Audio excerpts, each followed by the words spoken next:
Shalom, saudara yang terkasih dalam Kristus Yesus Tuhan kita. Salam jumpa dalam program Tuhan adalah Gembalaku. Saudara, hari ini kita akan merenungkan dua ayat yang terlihat sederhana, tetapi menyimpan peringatan yang sangat penting.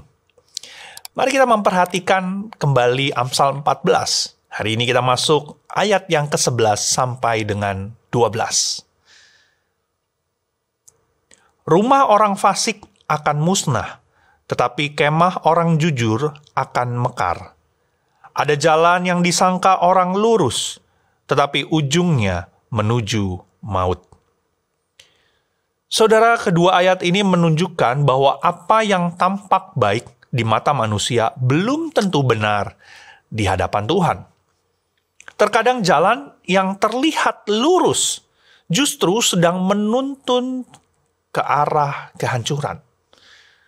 Karena itu hari ini mari kita belajar mengenali jalan hidup dengan hikmat dari Tuhan, bukan dari penilaian manusia semata.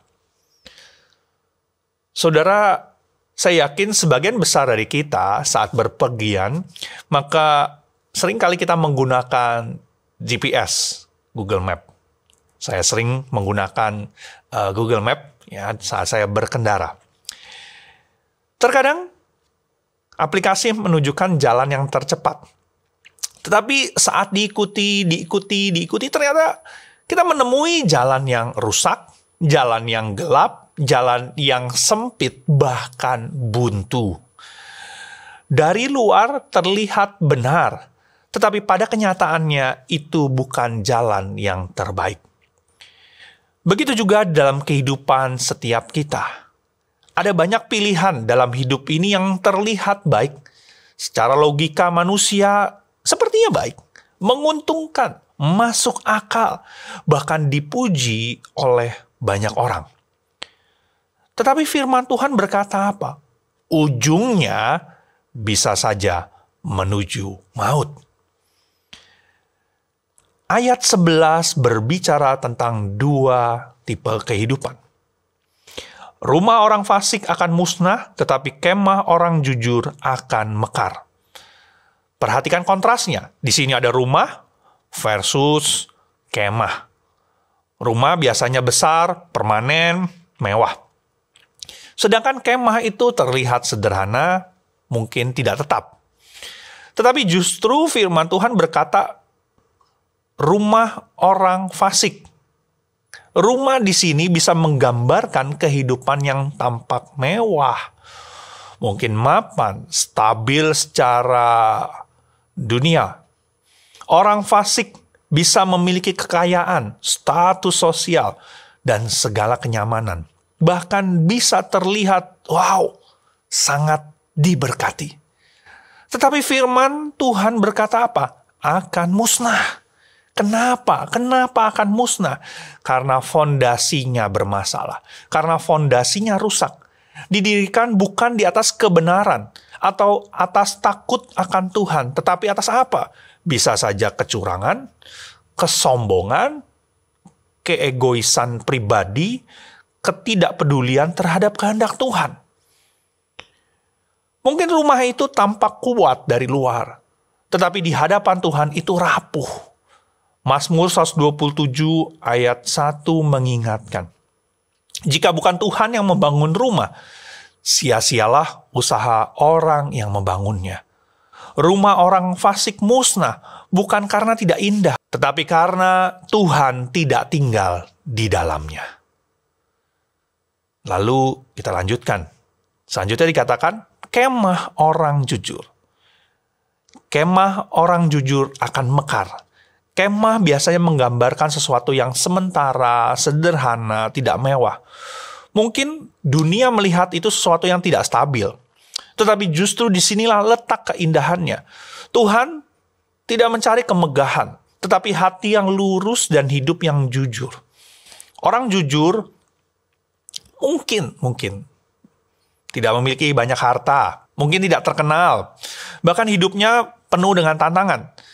Tetapi karena ia hidup di dalam kebenaran dan takut akan Tuhan, Tuhan memberkatinya dengan pertumbuhan. Mekar di sini berarti diberikan damai sejahtera, diberikan penghiburan dalam kesulitan, diberikan keturunan yang takut akan Tuhan, dan pada akhirnya disertai Tuhan di dalam kekekalan. Dan ayat yang ke-12 menegaskan, ada jalan yang disangka orang lurus, tetapi ujungnya menuju maut. Ini peringatan yang besar. Penampilan luar bukan jaminan sebuah kebenaran. Manusia bisa merasa jalan hidupnya sudah benar. Karirnya mulus, pekerjaannya lancar, relasi yang romantis, baik, keputusan yang masuk akal. Tetapi kalau semua itu dibangun tanpa hikmat dan tanpa takut akan Tuhan, akhirnya bisa menghancurkan. Contoh, seseorang pengusaha memilih jalur bisnis yang curang karena terlihat efektif, lebih cepat. Tapi akhirnya akan kehilangan integritas, kepercayaan, dan bahkan keluarganya. Contoh yang lain, seseorang menikah berdasarkan emosi dan daya tarik fisik saja. Tanpa memohon tuntunan dari Tuhan, di awal terlihat bahagia, baik, tapi perlahan-lahan menghadapi kehancuran karena fondasinya rapuh.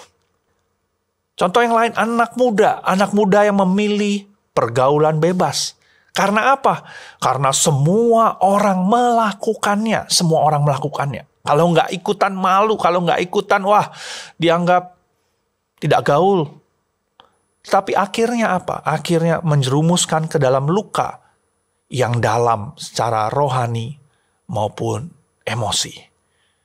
Firman Tuhan hari ini mengajarkan kita untuk tidak tertipu oleh apa yang tampak benar. Kita perlu membangun hidup di atas hikmat Tuhan, bukan logika manusia.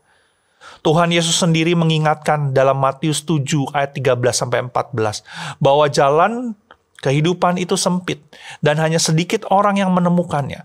Banyak orang memilih jalan yang lebar karena nyaman, tetapi justru menuntun kepada kebinasaan. Hari ini, mari kita berhenti sejenak dan bertanya, apakah jalan yang sedang saya tempuh sungguh dituntun oleh Tuhan? Atau hanya berdasarkan perasaan kita sendiri? Yang kedua, apakah saya mencari kehendak Tuhan? Atau hanya mencari kenyamanan hidup? Jangan biarkan kemilau luar menipu kita.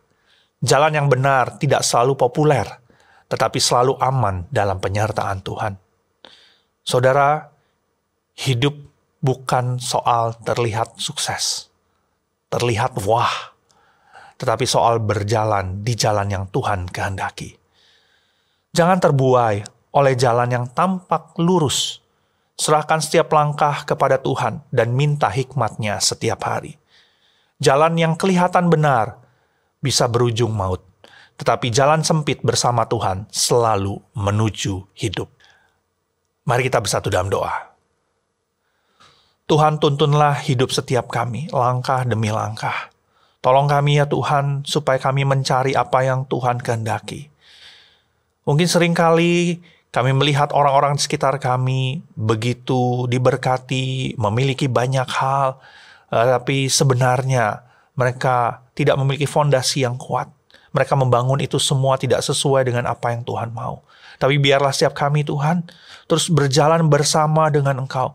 Walaupun sulit, walaupun jalannya sempit, walaupun jalan yang kami jalani bukanlah jalan yang populer yang orang ambil, tapi kami boleh tetap setia mengikut Engkau.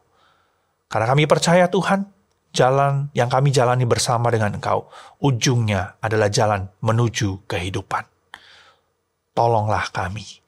Inilah doa kami ya Tuhan. Kami serahkan diri kami dan kehidupan kami, masa depan kami, rencana kami ke dalam tangan-Mu. Di dalam nama Tuhan kami, Tuhan Yesus, kami berdoa. Amin. Tuhan Yesus memberkati.